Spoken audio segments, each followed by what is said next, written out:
আচ্ছা কাজীরা, আমার একটা জিনিস জানার কৌতূহল, সেটা হচ্ছে অনেক কবিদের ক্ষেত্রে দেখেছি যে বয়সের সঙ্গে সঙ্গে তাদের কবিতা এক এক অর্থে বলা যায় যে বদল আসে, বয়সের সঙ্গে সঙ্গে তারা আরো সারল্যের দিকে ধাবিত হন।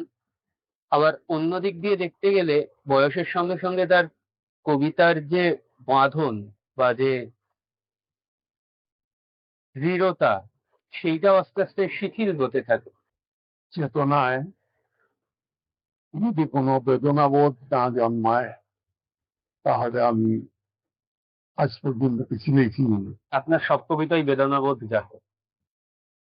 এখনো কি কবিতার পংক্তি ব্যাপারটা বেদনাজাত হয়েই আসে, নাকি কোথাও অভ্যাস কাজ করে? সক্রেটিস নাকি বিনয় মজুমদার নিজেদের অন্ধকার থেকে এই সত্য উচ্চারণ করছে? আমরা কপি হাউসে আড্ডা দিতাম, প্রধানত ভাস্কর আসতো, ভাস্কর এলে উৎপল কুমার বসু, পার্থপ্রতিম কান্তিলাল, মাঝে মাঝে রণজিৎ দাস, এরাই ছিলেন আমাদের। আরো অনেক তরুণ ছিলেন। ঝরা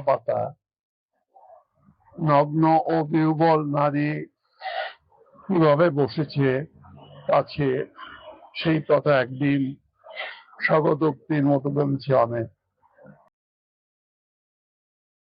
নমস্কার। আর্টকোরের এই উদ্যোগ সম্পর্কে আপনারা ইতিমধ্যেই হয়তো জানেন যে আমরা একটি ধারাবাহিক ভাবে কাজ করছি। তা হচ্ছে বিভিন্ন প্রবীণ কবিদের সঙ্গে কথোপকথনের অডিও ভিজুয়াল ডকুমেন্টেশন করে রাখার, যাতে ভবিষ্যৎ প্রজন্ম তাদেরকে কথা বলতে দেখতে পারে, তাদের কবিতা পাঠ শুনতে পারে। একজন কবিকে চেনা সর্বশ্রেষ্ঠ মাধ্যম তার কবিতা পড়া, তা নিয়ে কোনো সন্দেহ নেই। এবং কবিদের কথা জানার জন্য ইতিমধ্যে বহু গ্রন্থে বা পত্র পত্রিকায় সাক্ষাৎকারও রয়েছে। কিন্তু তারপরও আজকের দিনে যখন প্রযুক্তি আমাদের সহায়, তখন বিভিন্ন কবিদের যে ক্যামেরা বন্দি করে রাখা, সেটা একটা জরুরি কাজ বলেই মনে হয়েছে। সেই কাজেরই সূত্রে আমরা আজকে এসেছি সল্টলেকে, কালীকৃষ্ণ গুহর বাড়িতে। কালীদা এই সময়ে অগ্রজ, জীবিত অগ্রজ কবিদের মধ্যে অন্যতম। মাত্র কদিন আগেই দেবদাস আচার্য চলে গেলেন। দেবদাস আচার্য কালিদার থেকে বছর তিনেকের বড় ছিলেন। আজকে দেবদাসদার পরে কালীকৃষ্ণ গুহই আমাদের কাছে মহিমুহ, আমাদের কাছে অভিভাবক। কথোপকথন বা প্রশ্ন শুরু করার আগে কালিদারি বই থেকে তার সংক্ষিপ্ত কবি পরিচিতিটা পড়ে নিই। জন্ম 1943 সালের 3রা সেপ্টেম্বর পূর্ব বাংলার রাজবাড়ী জেলার ছাইবেড়িয়া গ্রামে। কলা ও আইনে স্নাতক। পশ্চিমবঙ্গ সিভিল সার্ভিসে দীর্ঘকাল দায়িত্ব সামলে স্বেচ্ছাবসর নেন 2002 সালে। কলেজ জীবনের প্রারম্ভে বিগত শতাব্দীর 6-এর দশকের সূচনায় তার কবিতা চর্চার শুরু। তার প্রথম কাব্যগ্রন্থ রক্তাক্ত বেদির পাশে প্রকাশিত হয় 1967। তারপর এ যাবৎ অজস্র কাব্যগ্রন্থ ও গদ্যগ্রন্থের প্রয়োজন। কালীরা, আমার জানা মতে, আমি ভুলে হতে পারি, যে দেবদাস আচার্য চলে যাওয়ার পর আপনি অন্যতম শেষ কবি যিনি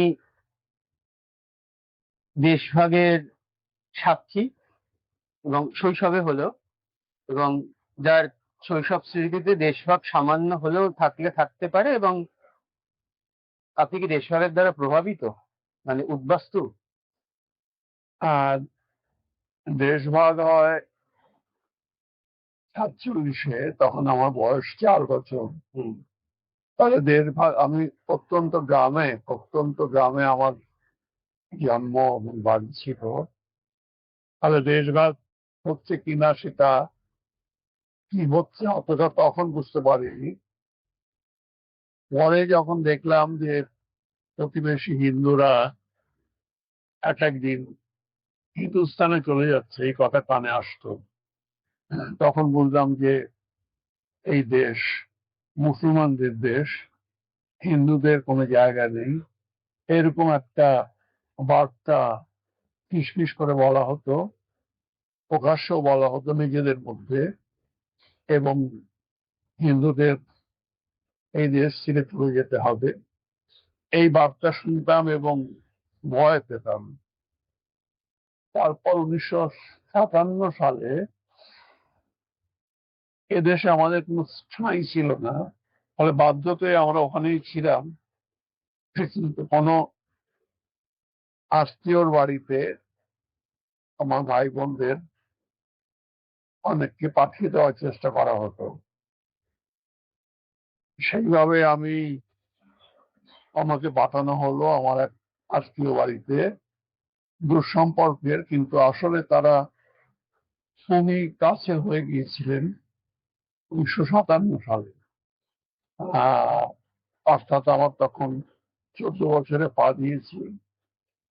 তখন কলকাতা শহরের একটা উদ্বাস্তু পরিবারই, তাও সেখানে আমার ঠাঁই হয় ছোট একটা বাসস্থানের মধ্যে, অনেকের বসবাস, যেখানে বারান্দায় রান্না হতো এবং রান্নার পরে, খাওয়া দাওয়ার পরে সেই জায়গাটা নিচে বিছানা পাতা হতো, সেখানে আমরা কয়েকজন মিলে শুতাম। সেই বাড়ির পুরুষরা আমার সম্পর্কে টাকা ছিলেন, তারা দুঃসম্পর্কের। আহ একজন ছিলেন আমার খুবই কাছের নিজের কাকাই, আমার বাবার প্রকৃত ভাই। তিনি আবার ছিলেন তার মামাতো ভাইদের বাড়ি। ফলে একটি জটিল একটা সম্পর্ক, কিন্তু খুবই আন্তরিক কথা ছিল। 14 বছর মানে আপনি কোন ক্লাস অব্দি? আমি এসে এখানে ক্লাস 7 পড়তে, কেন বাংলাদেশে আমি রাজবাড়ী শহরে ক্লাস 6 পড়তাম, দেশ দেশ থেকে এসে, মানে গ্রামের বাড়ি থেকে এসে। কিন্তু সেই ছোট্ট শহরের বাড়িতে, সেখানে আমার কোনো আমার উপর কোনো শাসনও ছিল না, আমিও কোনো শাসন মানতাম না। আমি সারাদিন রাস্তায় ঘুরে বেড়াতাম। তাহলে একই ক্লাসে আমি 2 বছর পড়ি, মানে একবার ফেল করে পড়াশোনার সঙ্গে সম্পর্কই ছিল না, যা গড়ে ওঠে এখানে এসে ভর্তি হওয়ার পরে। আপনি 57 সালে এখানে এসে মানে এপার বাংলায় এসে কোথায় উঠেছিলেন? আমি চিত্রায় আদর্শে আত্মজয় তুলছি, চেতলায়। কৈলাস বিদ্যা মন্দির বলে একটা স্কুলে ভর্তি হয়ে যাই।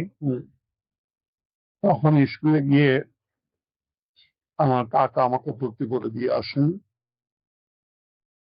কেউ কোনো প্রশ্ন করেননি যে কতদূর কোন ক্লাসে ভর্তি হওয়ার যোগ্য, সবকিছু না দেখে তারা ভর্তি করে নেয়। আরে 14 বছর কাটিয়েছেন মানে তো যথেষ্ট ভালো স্মৃতি। যখন ওখান থেকে একজন কিশোর, ওখানকার সংস্কৃতি, ওখানকার ভাষা, তখন তো বোধ করি যে তথাকথিত কলকাতার ডায়ালেক্টে আপনি অভ্যস্ত নন ওপারে যখন থাকতেন। না, যার ফলে কলকাতায় প্রথম দিকে এসে খুবই সাবধানে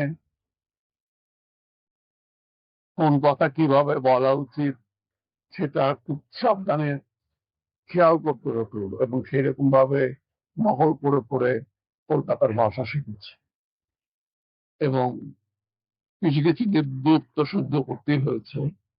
কিন্তু যেহেতু আমার বাঙাল পরিবারেই ছিলাম, ফলে পরিবারের মধ্যে খুব একটা অসুবিধা হয়নি। আপনি তারপরে আর কখনো গেছেন 57-র পরে? হ্যাঁ, অনেকবার গেছি। মানে দেশের গ্রামে গেছেন? আমি প্রথম 62-তে যাই, আমার ঠাকুরদার মৃত্যু পরে, সেই গ্রামের বাড়িতে তার শ্রাদ্ধ আমি করি, যেহেতু আমার বাবা তার আগেই মারা গিয়েছিলেন। আপনার একটি কবিতাও বোধহয় আছে যদি ভুল না করি, যে নদীর পাড়ে চিতায় তার দাহ হচ্ছে। হ্যাঁ, আছে। ওটা আমার বাবার মৃত্যু নিয়ে যার দিন বাবার মৃত্যু আমি প্রথম দেখি, এবং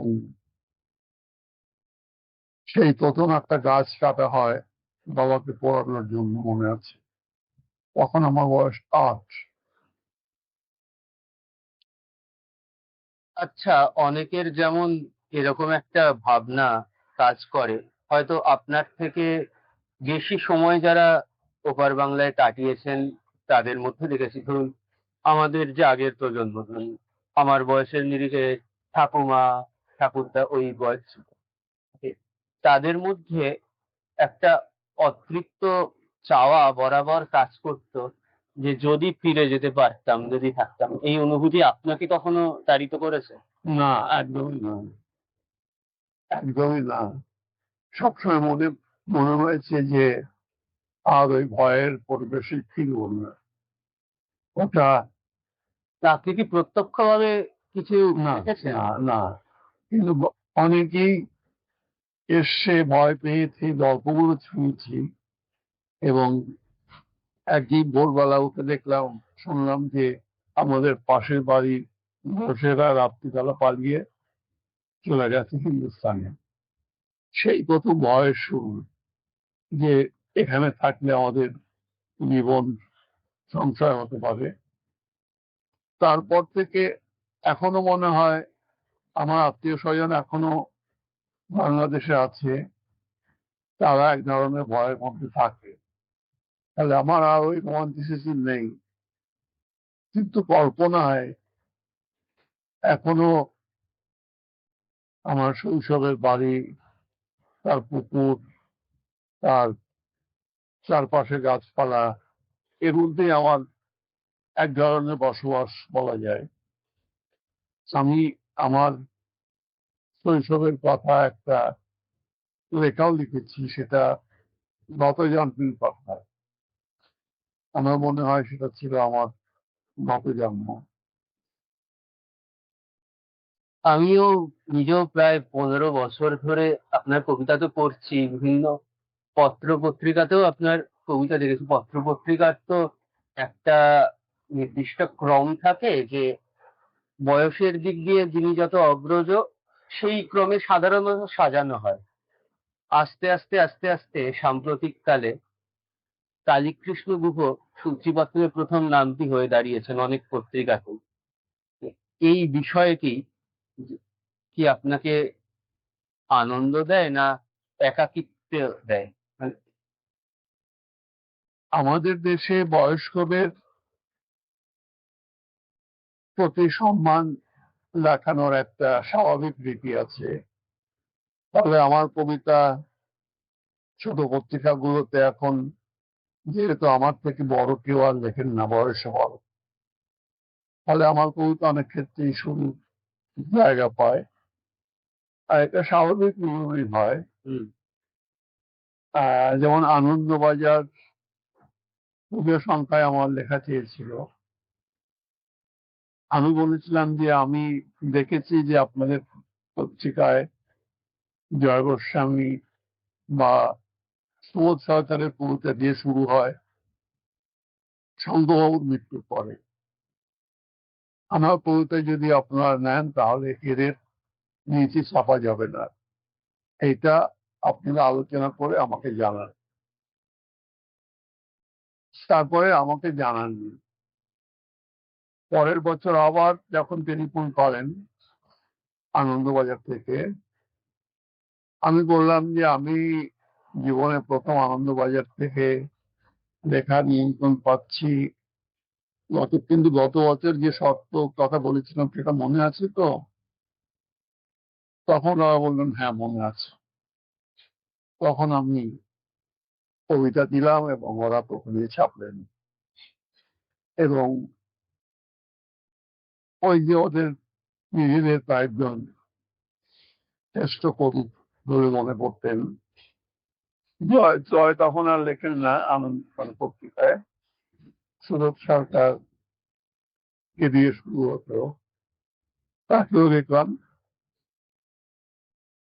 আমার পরে অভিজিৎ দাস, তারপরে সুরজ সরকার।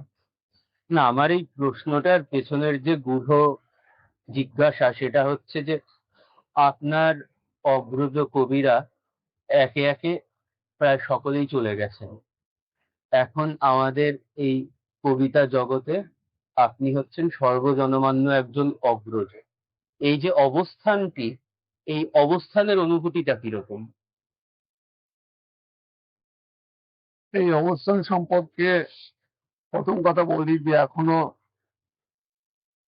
জীবিত আছেন এবং লিখছেন নিয়মিত, মোটামুটি নিয়মিত প্রসাদ বন্দ্যোপাধ্যায়। আর আমার আর এক বন্ধু অশোক দত্ত চৌধুরী, তিনিও আমার থেকে বছর খানেকের বড়, কিন্তু তিনি আর লেখার অবস্থায় নেই। তিনি কানে শুনতে পান না, চোখে দেখতে পান না, অনেকটা মৃতপ্রায় অবস্থায় আছেন। কিন্তু যারা অ্যাক্টিভ এখনো লেখেন, একমাত্র দেবী প্রসাদ ছাড়া বোধহয় আর কেউ নেই। আছেন দু একজন, কিন্তু তারা পুরোতে লেখেন না যে।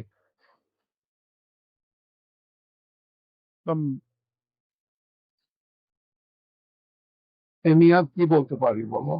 এই এই অবস্থানটা মানে এই অগ্রজ অভিভাবকের অবস্থানটা কি কোথাও মানে একাকিত্বের দেয়? একাকিত্ব হচ্ছে এখানে যে আমাকে একটি পত্রিকা থেকে লক্ষ্য করে বলেছিল যে আমাকে কোনো পুরস্কার দেওয়া হয়নি, সম্মান জানানো হয়নি, মানে সরকারি বা বড় প্রতিষ্ঠানের। আমি তাদের বলেছিলাম যে দেখো, আমি আমার পুরস্কার পেয়ে গেছি। রবীন্দ্রনাথের আয়ুষ্কাল আমি 2 বছর আগে পার হয়ে এসেছি, এবং এখনো আমি অধিকাংশ সময় যদিও বিছানায় কাটাই, কিন্তু চিন্তা শক্তি লোপ হয়নি। এখনো আমি দেখি। এ হচ্ছে প্রকৃতির কাছ থেকে পাওয়া আমার জীবনের পুরস্কার, শ্রেষ্ঠ পুরস্কার। আমার বেঁচে থাকা এবং মোটামুটি সুস্থতা। আমাকে আর কোনো পুরস্কার এর থেকে বেশি মূল্যবান নেই। আমি আর সেসব নিয়ে একেবারেই ভাবি না বা কোনো প্রত্যাশা রাখি না। আচ্ছা কাজীদা, আমার একটা জিনিস জানার কৌতূহল, সেটা হচ্ছে অনেক কবিদের ক্ষেত্রে দেখেছি যে বয়সের সঙ্গে সঙ্গে তাদের কবিতা এক এক অর্থে বলা যায় যে বদল আসে, বয়সের সঙ্গে সঙ্গে তারা আরো সারল্যের দিকে ধাবিত হন। আবার অন্য দিক দিয়ে দেখতে গেলে বয়সের সঙ্গে সঙ্গে তার কবিতার যে বাঁধন বা যে দৃঢ়তা, সেইটাও আস্তে আস্তে শিথিল হতে থাকে। এইটা মানে আপনি যে একটা বয়সে পৌঁছেছেন, মানে আপনার জায়গা থেকে দেখলে এটা কেন হয় বলে মনে হয়? মস্তিষ্কের মানে সচলতার অভাবের কারণে, নাকি এর কারণটা কি হতে পারে? এবং এইখান থেকে আরেকটা প্রশ্ন যোগ করে দিই, এই সূত্রে কি আপনার মনে হয় যে কখনো কখনো কবিদের একটা নির্দিষ্ট সময়ের পরে মানে কোনো কোনো কবি লেখা থামিয়ে দেওয়া উচিত, নাকি সেটা যেই ফর্মেই আসছে সেইটাকে অভ্যাসবশত বা তাড়নাবশত চালিয়ে?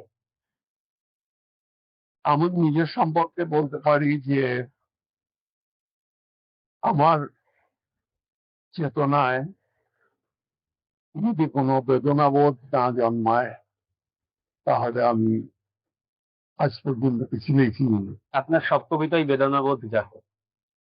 একটা বেদনাবোধের জায়গা ছাড়া আমি কখনো লিখেছি বলে আমার মনে পড়ে না। এবং বিরহ, প্রেম, এবং এই বিরহটা শুধু মানবিক বিরহ নয়, একাকিত্ব একটা বিরহের জায়গা। এবং এই মহাবিশ্বের সঙ্গে আমার যে বিরহ, আমি যে এক হতে পারছি না। রবীন্দ্রনাথ বলেছিলেন, সুন্দর সেজে নিজেকে নিঃশেষ করার কথা। যেসব অতি কঠিন কাজ, সেসবই চেতনায় ঘটে। এখন আমি মনে করি যখন এই জাতীয় কোনো অনুভূতি মানে হচ্ছে বেদনা, বেদনা মানে কাইন্ডলিনেস, ইংরেজিতে বলা যায়, এই জিনিস না থাকলে লেখা উচিত নয়।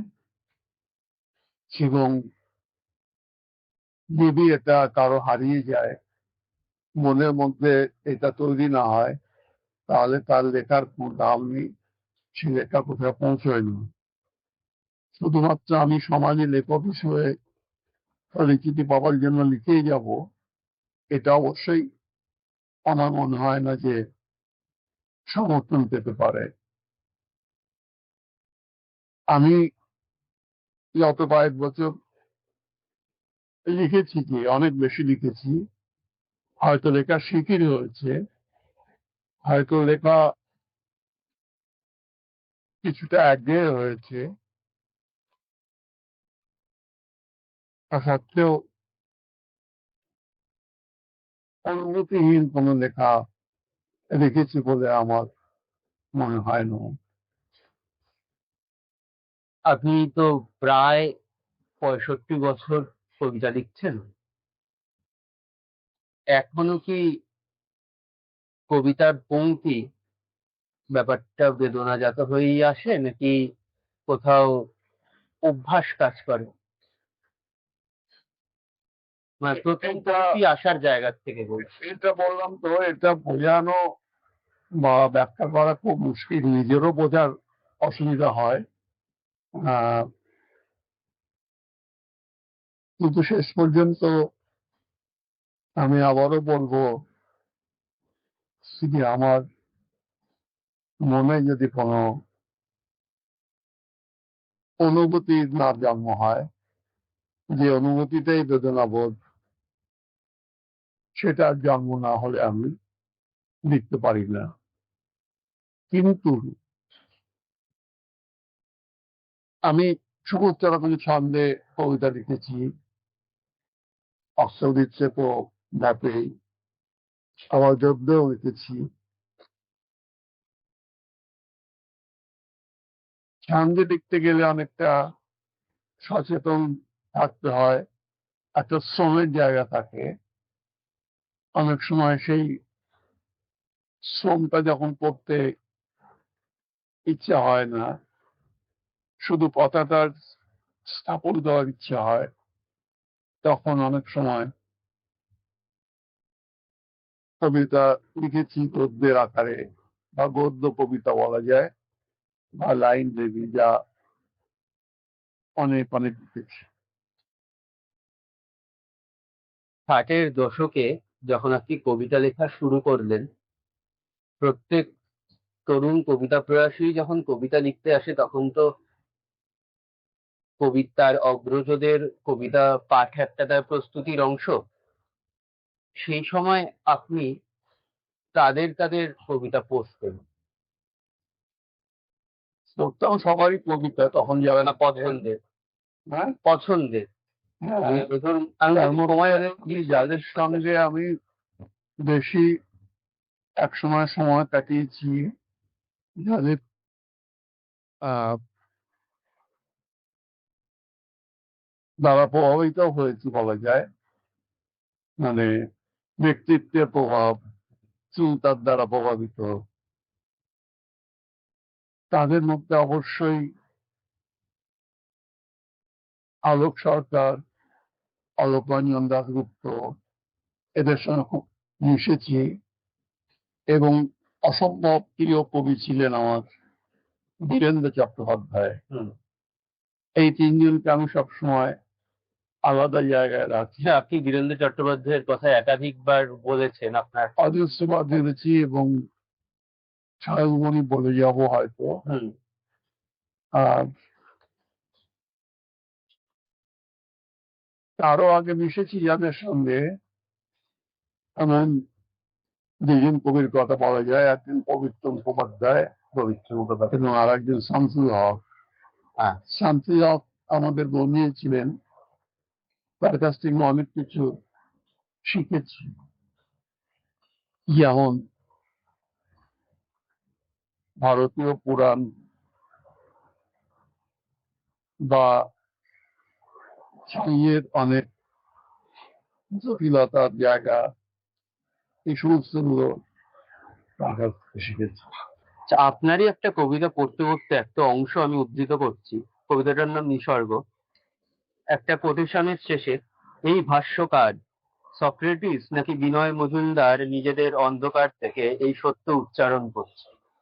মানে এখান থেকে আমি বিনয় মজুমদার নামটা যদি তুলে নিই, বিনয় আপনার এক দশক আগেকার, বয়সও প্রায় 10 বছরের মতো বয়স। সেই 60-এর দশকে মানে আপনার কবিতার একজন চরিত্র বা হয়ে উঠলেন বিনয়। বিনয় মজুমদার আপনাদের মতো অনুরোধের চোখে কি ছিলেন, কেমন ছিলেন? বিনয় মজুমদারকে আমরা প্রথমে দেখতাম কফি হাউসে বসে আছেন। মানে আপনি 60-এর গোড়ার থেকেই কফি হাউসে যাতায়াত করেন? আমি সাথের মাঝামাঝি থেকে বিশেষ বিনয় মজুমদার কফি হাউসের টেবিলে বসে একা একা কথা বলতেন, নানা রকম ভঙ্গি করতেন। তখন তার সেই বিখ্যাত বইগুলো বেরিয়ে গেছে, হুম। ফিরে এসো চাকা বা অজ্ঞানের অনুভূতি মালা। মালা। আমরা দূর থেকে অবাক হয়ে দেখতাম। পরে একসময় বিনয় মজুমদারের কাছে আমার খুব সঙ্গে খুব ঘনিষ্ঠ সম্পর্ক হয়। তখন বিনয় কলকাতায় না ঠাকুরনগরে? বিনয় মজুমদারকে কলকাতায় নিয়ে এসে মেডিকেল কলেজে হ্যাঁ, ভর্তি ঠিক। করা হয় এবং আমার উপর ভার পড়ে তাকে দেখাশোনা করার। আমি কোনো সরকারি চাকরি করি, আমি মাঝে মাঝে রাইটার্স থেকে গিয়ে বিনয়দার সঙ্গে আড্ডা দিতাম এবং ওকে কিছু অর্থ সাহায্য করা যায় কিনা এই প্রশ্নে ওকে একটা লিটারেরি পেনশন বলতে একটা জিনিস ছিল, সেটার ব্যবস্থা আমি করে দিই। এটা বুদ্ধদেব ভট্টাচার্যের উৎসাহে, তার সঙ্গে আমার খুব ভালো সম্পর্ক ছিল। তারপরে আমি বিনয় মজুমদারের বাড়িতেও গেছি এবং তার চিতার সামনে দাঁড়িয়েছিলাম, গিয়ে আমি আর তার মুখ দেয়নি অনিয়দের তার মৃত্যু খবর পেয়ে আমরা একসঙ্গে যাই। 60-এর যদি কফি হাউসের পরিবেশ ভাবি, থাকে না যে এক একজন কবিকে কেন্দ্র করে কবিতা কেন্দ্রিক এবং কবিতার বাইরেও একটি জ্যোতির্বলয় বা একটা মিথের আবহ তৈরি হয়। মানে সেই সময় সেটা শক্তি ছিলেন না বিনয় ছিলেন? না, আমরা তো যখন কফি হাউসে নিয়মিত যাই তখন শক্তি কফি হাউস থেকে চলে গেছেন, তারা আরো উচ্চতর পানীয়ের দিকে চলে গেছেন। আমরা কফি হাউসে আড্ডা দিতাম প্রধানত ভাস্কর আসতো, ভাস্কর এলে উৎপল কুমার বসু, পার্থপ্রতিম কান্তিলাল, মাঝে মাঝে রণজিৎ দাস, এরাই ছিলেন আমাদের। আরো অনেক তরুণ ছিলেন, এই যে কয়েকটা নাম বললাম এরাই ছিলেন আমাদের কফি হাউসের আড্ডার প্রধান চরিত্র সহ। আপনি খালাসি টোলায় যাওয়ার গ্রুপে ছিলেন না? খালাসি টোলায় আমি একবার বা দুবার গেছি একদিনের টানে এবং কৌতূহল বশত যাওয়া। আমি খালাসি টোলায় আমাকে প্রথম নিয়ে যায় সুব্রত চক্রবর্তী। আচ্ছা। তিনি বর্ধমান দিয়ে আসতেন কফি হাউস থেকে, খালাসি টোলায় যেতেন। উনি বুদ্ধদেব দাশগুপ্ত। বুদ্ধদেব দাশগুপ্তকে আমি খালাসি টোলায় দেখিনি তখন। বুদ্ধদেব তখন খুব ব্যস্ত হয়ে পড়েছে তার নিজের জগতে। সুব্রত আমাকে নিয়ে যায়, তারপর যা হয় বাদ্যবান কিছু করে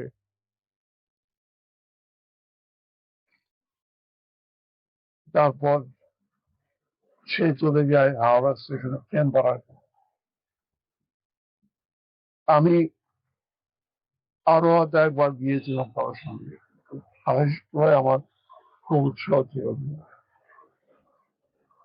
কালিদা, আমি অন্য একটা ভিন্ন পরিস্থিতি কল্পনা করতে চাইছি। আপনার 43 সালে জন্ম, আপনার সমবয়সী বা সামান্য 2-4 বছরের বড় লোকজন সেই সময় ওই 64-65 কফি হাউস হাংরি জেনারেশন নিয়ে উত্তাল। আপনার লেখা বা ইত্যাদিতে পড়েছি যে আপনি তাদের দর্শন বা তাদের সাহিত্যের প্রতি অতটা আকর্ষিত ছিলেন না। বিন্দু মাত্র নয়। আপনার কেননা চোখে কি ছিল হাংরি? আমাদের, যেহেতু আমি শতনিশা পত্রিকার সঙ্গে জড়িত ছিলাম, যার পেছনে ছিলেন দীপঙ্কর দাশগুপ্ত এবং প্রধান চরিত্র ছিলেন আলোক সরকার এবং লিখতেন আলোক রঞ্জন দাশগুপ্ত, এদের যে কাব্য দর্শন, সেটা হচ্ছে বিশুদ্ধ চৈতন্যের কবিতা। শীতল অভিলাষী চৈতন্য বলে একটা প্রবন্ধ আলোক সরকার লেখেন, এবং পিওর পোয়েট্রি লেখার কথা ভাবতেন। আমরা অনেক প্রশ্ন করেও বুঝিনি যে পিওর পোয়েট্রি কি। শুধু বুঝেছি যে কবিতা সমাজের দুঃখ কষ্ট নিয়ে অত ব্যস্ত নয়, আর যে কবিতা বিশুদ্ধ অনুভূতির জায়গা থেকে লেখা হবে, কবিতাকে সমাজ বদলের হাতিয়ার করবে না, এই জাতীয় কতগুলো জিনিস আবছা বুঝেছিলাম। ফলে যারা যৌনতাই প্রধান একটা জিনিস জীবনের এবং তাকে সামনে আনতে হবে, এটা বলাই যায়, আনন্দা যেটা বলেছেন। কিন্তু এই জায়গা থেকে আমরা কখনো কবিতা লেখার কথা ভাবিনি। তাহলে আনন্দীদের কারোর সঙ্গে আমার কোনো যোগাযোগ ছিল, যোগাযোগ বা কফি হাউসে কথোপকথন? পরবর্তীকালে আমি একবার সরকারি কাজে কুরিয়ার গিয়েছিলাম। সেখানে গিয়ে প্রদেশ করছে। একটা গাড়ি গিয়ে পৌলের ঘোষের বাড়িতে যাই, গিয়ে তাকে পাই না। অজস্র গ্রামের রাস্তা দিয়ে ধুলো উড়িয়ে একটা জিপ গাড়ি, সরকারি জিপ গাড়ি নিয়ে গিয়েছিলাম। পরে দিন অরুণেশকে গাড়িতে বলে এসলাম যে আমি এই আমার নাম, আমি সার্কিট হাউসে আছি, অরুণেশ যদি আসেন দেখা হবো। তারপর অরুণেশ এসেছিলেন পরের দিনই, আমার সঙ্গে ছিলেন। এই ব্যক্তিগত স্তরে অনেক কথাবার্তা হতো, মতামতের কোনো মিল ছিল না আমাদের খুব একটা, কিন্তু তার বিশেষ করে গদ্য লেখা, উপন্যাস গল্প লেখায় তিনি বিরাট শক্তির পরিচয় দিয়েছেন বলে আমার মনে হয়েছে। আর কবিতা যে আমার খুব ভালো লাগছে তা নয়, কিন্তু তার উপন্যাস, একটা উপন্যাস পড়ে সন্তদের রাত বলে আমি খুব মুগ্ধ হয়েছিলাম, এবং এই মুগ্ধতা নিয়ে আমরা মেলামেশা করেছি দূরত্বের থেকে যতটা মেলামেশা সম্ভব। এর সঙ্গে ঠিক হাঙ্গের কোনো সম্পর্ক নেই। এই যে আপনি একটু আগে বলার সময় একটা কথা বললেন যে কবিতা দিন বদলের হাতিয়ার হতে পারে, এই দর্শনে আপনি বিশ্বাসী নন, কিন্তু আপনার প্রিয় কবি বীরেন্দ্র চট্টোপাধ্যায়ের একাধিক কবিতায় সেই অবস্থান উঠে এসছে। একদমই তাই। কেন আপনি বিশ্বাসী নন? কবিতার কি সেই শক্তিটা নেই বলে মনে করেন?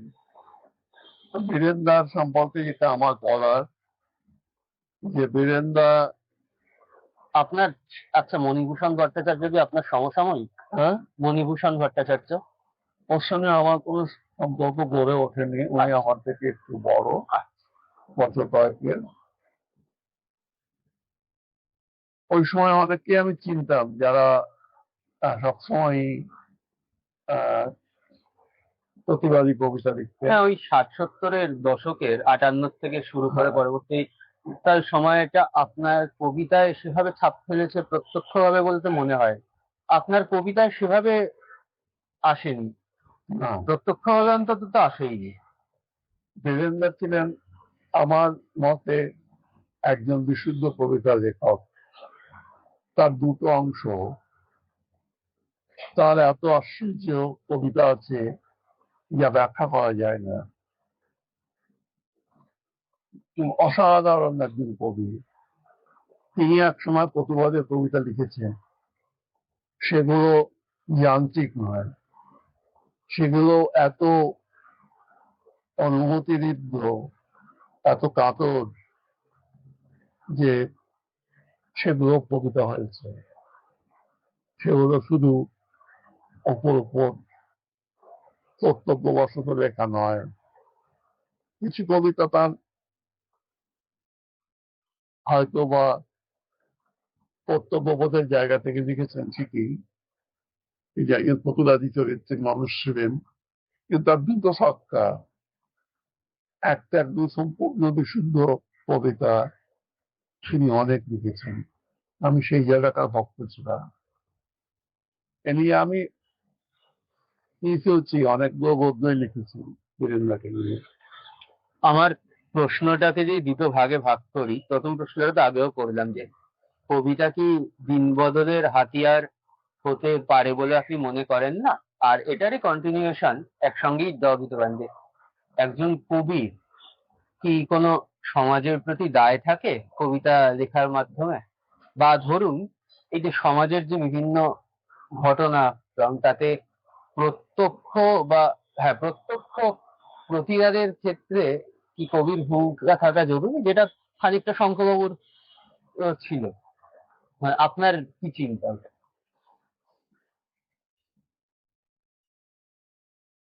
আমি মানুষ হিসাবে অবশ্যই সমাজের প্রতি দায়বদ্ধ বোধ করি। এই দায়বদ্ধতার জায়গা হচ্ছে আমি যেন সমাজের কোনো রকম ক্ষতি না করি নিজের স্বার্থে। এটাই হচ্ছে আমার প্রথম বলার মতো কথা। কিন্তু সমাজ বদলের কাজ কবিতা দিয়ে হবে বলে যে খুব আমি মনে করেছি তা নয়।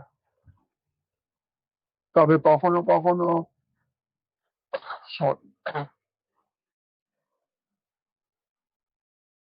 অনেক নিষ্ঠুরতার প্রতিবাদ করতেই হয়েছে। পরের প্রশ্নে যাওয়ার আগে কালিদাসের শ্রেষ্ঠ কবিতার থেকে তার ভূমিকার অংশ পড়ে নি। এটা হচ্ছে 2004-এর সংস্করণ, ও প্রথম যখন প্রকাশ হয়েছে। কালিদা লিখছেন, গোপন একটা ভয় নিয়ে আমাদের কবিতা লেখা শুরু হয়েছিল 4 দশক আগে। কবিতায় যথেষ্ট আধুনিক হচ্ছে কিনা এই প্রশ্ন থেকে, সময়ের এক শাস্ত্রপাঠ থেকে। ভয়, এই ভয় অতিক্রম করতে গিয়ে বুঝেছি বাংলা কবিতায় আমাদের প্রথম পূর্বসূরি কান্ধ্যপাদ, এক প্রান্তিক জীবন সাধক, আমাদের সঙ্গে রয়েছেন আজও। রয়েছেন চণ্ডীদাস সহ বৈষ্ণব পদকর্তারা, কবি কঙ্কন মুকুন্দরাম, রামপ্রসাদ, লালন ফকির, মধুসূদন, সার্বভৌম, রবীন্দ্রনাথ, জীবনানন্দ। অবশ্যই আরো অনেকে আছেন, সংখ্যাতীত, উজ্জ্বল। অনেকে বিস্মৃত প্রায়, অনেকে বিস্মৃত। বুঝেছি আধুনিকতা বলে এমন কিছু নেই যা অস্তিত্বকে অতিক্রম করতে পারে। শুধু কবিতা আছে, পরম্পরা ও বিবর্তন আছে, ক্রমবিবর্তিত দৃষ্টি নিক্ষেপ ও নিখন ভঙ্গিমা আছে, জ্ঞানের ক্রমজায়মান বিস্তার আছে, বিশ্ব কবিতার উত্তরাধিকার আছে, অপার একটা মর্মলোক আছে, অব্যক্ত থেকে অব্যক্তে পৌঁছানো আছে শেষ পর্যন্ত। আজও সময়ের এক নতুন শাস্ত্রপাঠ থেকে জিজ্ঞাসা করা হয়, কবিতা উত্তরাধুনিক হচ্ছে তো? কিন্তু নতুন করে ভয় পাবার প্রশ্ন বা সময় আর নেই। এই যে ভূমিকার অংশটার থেকে আপনি যখন লিখতে এসেছিলেন, তখন প্রশ্ন ছিল যে কবিতা আধুনিক হচ্ছে কিনা। আর এখন এসে দাঁড়িয়েছে, এখন না, বিগত বেশ কয়েক দশক ধরে, যে কবিতা উত্তরাধুনিক হচ্ছে কিনা। এই যে বিবর্তনটা, এই আধুনিকতা বা উত্তর আধুনিকতা, এটাকে কি ভাষার উপস্থাপনার বিবর্তন বলে আপনি চিহ্নিত করবেন, নাকি চিন্তার বিবর্তন? সবটাই চিন্তার বিবর্তন, ভাষার বিবর্তন, টেকনিকের প্রকাশ করার যান্ত্রিকের বিবর্তন। কিন্তু কালীরা ধরুন মানে নয় নয় করেও তো প্রায়, এটা 2026 সাল, আপনার প্রথম বই 67 সালে, নয় নয় করেও তো প্রায় 60 বছর হয়ে গেল। 60 বছর তো খুব একটা মুখের কথা নয়। এরকম পরিস্থিতিতে আপনি 60 বছর আগে যে কবিতা লিখছেন তার ভাষা কিন্তু এখনো প্রাচীন লাগছে না, মানে পাঠকের কাছে, মানে আমার কাছে। এবং কিন্তু তার থেকে যদি আরো 30 বছর পিছিয়ে যাই, সেই ভাষাভঙ্গি, উপস্থাপনার ভঙ্গি প্রাচীন লাগতে পারে।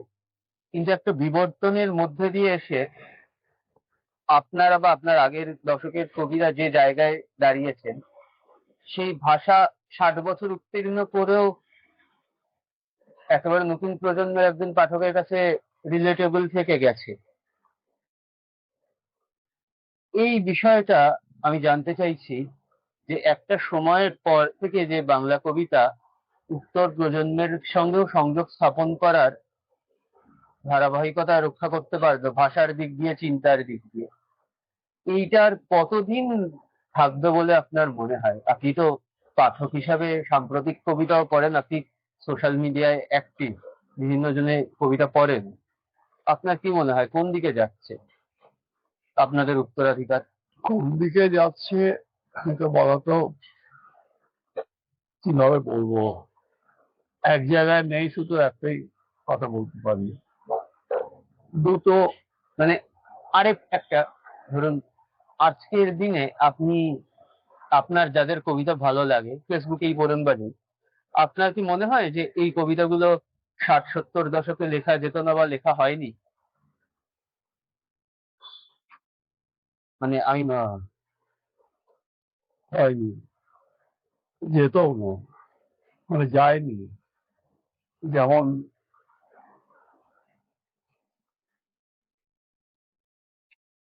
বিশেষ করে অনেক মেয়েরা এখন লিখছেন, আহ খুবই আশ্চর্য লেখা, তাতে পুরোনো ভাষা ফিরিয়ে আনা, আবার সাধু ভাষা, যাকে আমরা সাধু ভাষা বলি, তাতে ফিরে যাওয়া, এরকম অনেক কিছু ঘটছে। আহ আমরা যেটাকে, মানে এখন আর আধুনিক হতে হবে সেই দায়টা নিয়ে না, ঘোরার, সেই বিপ্লবটা আপনারা করেছেন। ওই তাত্ত্বিক জায়গাটা কেউ মেনে কিছু করে না, ভাব যে বুদ্ধদেব বসু ফতোয়া অনুযায়ী আধুনিক হতে হবে, কারণ সেটা স্বাভাবিক হয়ে গেছে 50 বছর, হ্যাঁ। আলাদা করে হওয়ার দরকার পড়ে না। মাঝে দেখা যাবে না, মধ্যে লিখতে হবে, এইরকম আর কি। সাথে সঙ্গে ইত্যাদি। হ্যাঁ, সাথে সঙ্গে লিখতে হবে, এগুলো আমরা সঙ্গেই দেখি এখন। অনেকে আবার ফিরে গেছে সাথে লেখাতে। এখন গুরুচন্দ্রানীটা খুব দোষ বলা হতো, অনেকে গুরুচন্দ্রানী করছে, তাতেও একটা এক ধরনের বার্তা আসে, এক ধরনের সংগতি আছে। মানে এইগুলো সময়ের সঙ্গে সঙ্গে আপনার মনে হচ্ছে পারমুটেশন কম্বিনেশন করে নতুন একটা দিক উন্মোচনের চেষ্টা চলছে বাংলা কবিতায়। হ্যাঁ, তাই তো চলে। পৃথিবীতে এখন খুব একটা কবিতা লেখা হয় কিনা জানি না, মানে পূর্বকে বিশেষ করে হয়তো বটেই। এখনো বাংলা ভাষা যেমন কবিতা নিয়ে অস্থির হয়ে আছে, অজস্র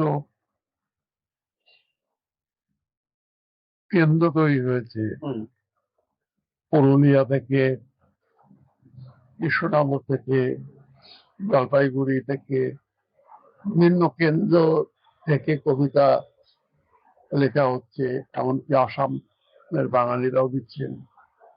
একসময় একটাই কেন্দ্র ছিল, এবং সেই সঙ্গে জনসংখ্যা বাড়ছে, শিক্ষা বাড়ছে, কবিতার পাঠ বাড়ছে, কবিতা, আসলে কবিতাতেই তো সংক্ষেপে নিজের আবেগ সহজে প্রকাশ করা যায়, ফলে প্রায় সবাই কবিতা দিয়ে শুরু করেন যারা দেখতে আসেন। তারপরে হয়তো কেউ উপন্যাস জগৎ থেকে চলে যান। এটা হওয়াটা তো স্বাভাবিক।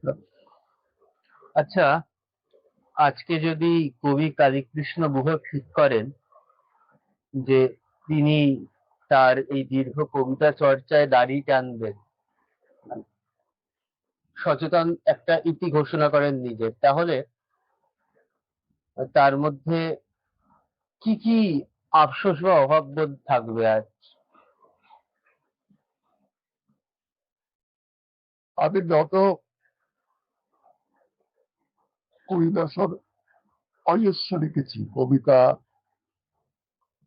প্রবন্ধ, গল্প লিখেছি, ছোটদের কবিতা লিখেছি। এখন মাঝে মাঝে মনে হয় এত লিখতে গেলাম কেন। যেটা আপনি প্রথম 60 বছরে লেখেননি তখন, হ্যাঁ, সেটার কারণ একটা কি, চাকুরি কি একটা কারণ? একটা কারণ, আমি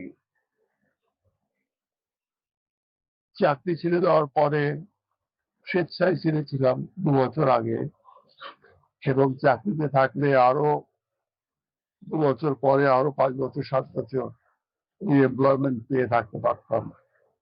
কেননা বুদ্ধদেব ভট্টাচার্য মুখ্যমন্ত্রী হিসেবে আমার তার অনুষ্ঠানে এতটাই উনি আমার পছন্দ করতে। কিন্তু আমি ছেড়ে দিলাম যেহেতু আমার আর ভালো লাগলো না, শুধু বই আর কবিতা চিন্তা নিয়ে থাকতে পেরেছি। এখন মাঝে মাঝে মনে হয় এনাফ ইজ এনাফ। রবীন্দ্রনাথের আয়ুষ্কাল পার হয়ে যাওয়ার পরে আর কিছু বলার থাকে না। আপনার মধ্যে তো একটি তীব্র পাঠক সত্তা আছে। আপনি যদি নিজেকে বিচ্ছিন্ন করে দেখেন, তাহলে পাঠক আপনি কবি কালীকৃষ্ণ গুহর কবিতাকে কি চোখে দেখবেন? আপনার অ্যানালিসিস কি তার কবিতা নিয়ে? আর একবার বলো। কবি কালীকৃষ্ণ গুহকে নিয়ে পাঠক কালীকৃষ্ণ গুহর অ্যানালিসিস কি? ইয়া লিখেছি, ইয়া মুছেছি, শূন্যের মাঝে মিলাইছি।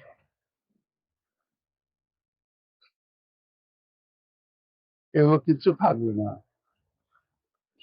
এমন কিছু লিখতে পারেনি যা দোকাল দূরে টিকে থাকবে। কেউ খুব ভালোবেসেছিলেন কিছু কিছু লেখা, সেটাও যেমন বুঝতে পেরেছি। অনেকেই মনে করেছেন যে আমি যা লিখেছি সব ব্যর্থ, কোনো অর্থ নেই, গ্রহণযোগ্যতা নেই, সেটাও আমি জানি, মেনে নিয়েছি।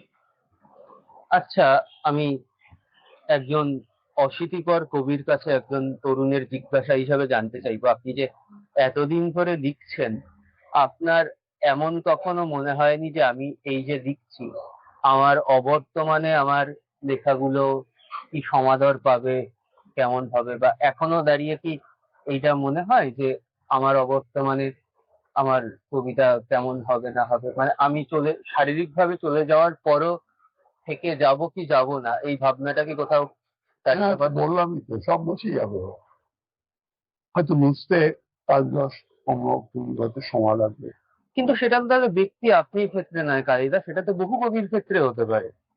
কারণ সেটা তো শুধু ব্যক্তি আপনার ক্ষেত্রে না, কারণ বাংলা কবিতা পড়ার না, প্রবণতা তো লেখা মুছে যায় না, যেমন জীবনানন্দ মুছে যায়নি। আহ আরো অনেকের কথা বলা যায়, আরো এখনো পড়া হচ্ছে, আরো কিছুদিন পড়া হবে। আমার লেখাও কিছুদিন কেউ কেউ পড়বে, কিন্তু চিরকালের জন্য, অতি দীর্ঘ সময়ের জন্য আহ থাকবে না। এটা পাঠক আপনি বলছেন? হ্যাঁ, কেন? থাকে না তো, দেখে বলছি। মানে তাদের তো সেটার জন্য শুধু ব্যক্তি কালীকৃষ্ণ গুহ না, অন্য কবির ক্ষেত্রেও সেটা হতেই পারে। একেবারেই তাই। যারা গ্রেট পোয়েট, তারা সময় অতিক্রম করতে পারে। আমার তো গ্রেট পোয়েটের দাবি নেই। আচ্ছা, সময় অতিক্রম করার জন্য কি এমন বৈশিষ্ট্য থাকতে হয় কবিতায় যেটা সময়কে অতিক্রম করে যায়? সেটা কি চিহ্নিত এটা করা যায়? বলা খুব মুশকিল। এটার অনেক দিক আছে। একটা পারসেপশনের দিক, যারা এমন কিছু জিনিস ভাবতে পেরেছিলেন যা অনবদ্য, অনন্য এবং জীবনকে গভীরভাবে স্পর্শ করে, সেই সব জিনিস অনেকদিন মানুষকে চমৎকৃত করে রাখে। এই যে জীবনকে গভীরভাবে স্পর্শ করে বললেন, এই সূত্রে আমি আপনার একটা ছোট্ট কবিতা পড়ছি, তারপরে আপনার কাছে প্রশ্ন আসছি। শিশু, হাসপাতাল থেকে তুমি কিভাবে বাড়ি ফিরবে ভাবতে আমার সমস্ত শরীর কাঁপে।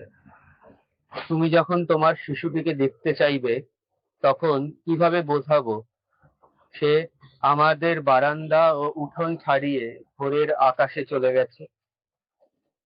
ছোট্ট একটা কবিতা, কিন্তু এর মধ্যে যে অনুভূতির জায়গাটা। শিশুর মৃত্যুর পর লেখা, সেই অর্থে খুব বেদনাবোধ থেকে লেখা, এবং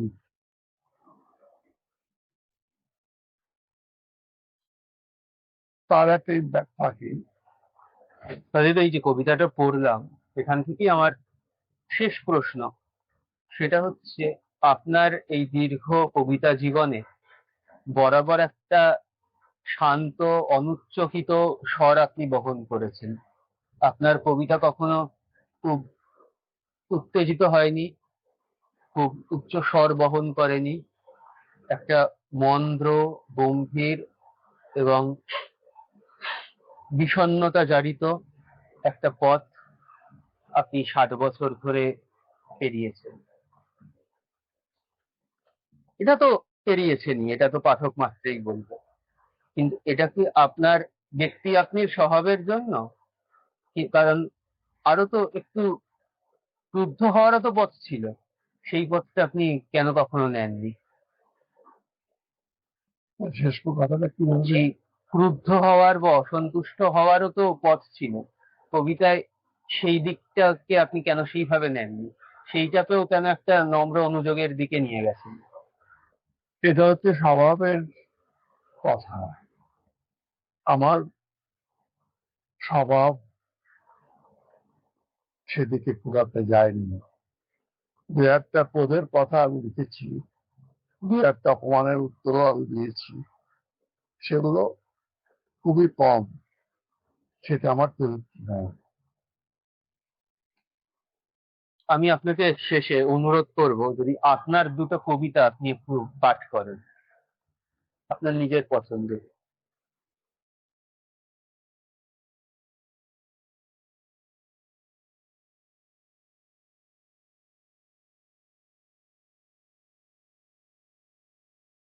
যা বেরোলো আমি তাই পড়ছি। হ্যাঁ। আর অত প্রথম কবিতাটা পড়ি, চাপ, সরি, প্রথম কবিতাটা হচ্ছে চাকা।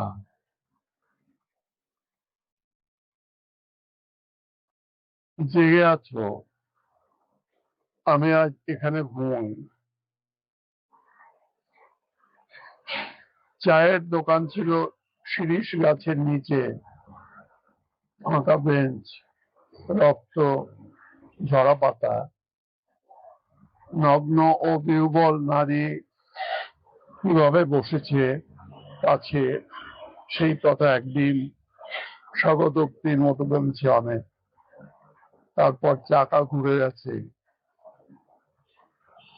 কৃত্তিকা নক্ষত্র দেখো আমি ঘুমিয়েছি কিনা।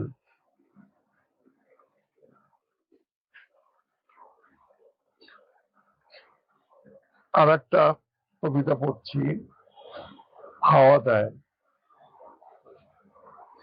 হাওয়া দেয় যুগান্তরের আকাশ ও শ্যাম গণনীর, ঢেকেছে নির্জনতা, ছাতিমের ডালপালা সব ঢেকেছে। এমন তো বলি না, যদ বিভাতি আনন্দ অমৃত রূপ, এও তো অজ্ঞাতবাস।